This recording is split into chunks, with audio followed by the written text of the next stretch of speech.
Yung ulam natin guys, prituhin natin ito 5 piraso. Ang laki Tapos ito yung tinapang galunggong, sahog natin dito. Ayan, dito 3 tali guys. Ayan, 3 rin ito. Dati 10 lang isang tali nito, ngayon 15 na. Diba, 15 na isang tali ngayon. Ito yung mga pansahog natin. Dito tayo sa sahog.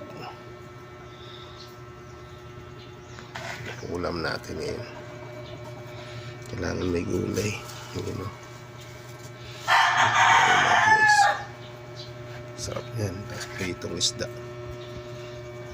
tinapagisa natin dito. Tapos sahog na natin, sarap yan.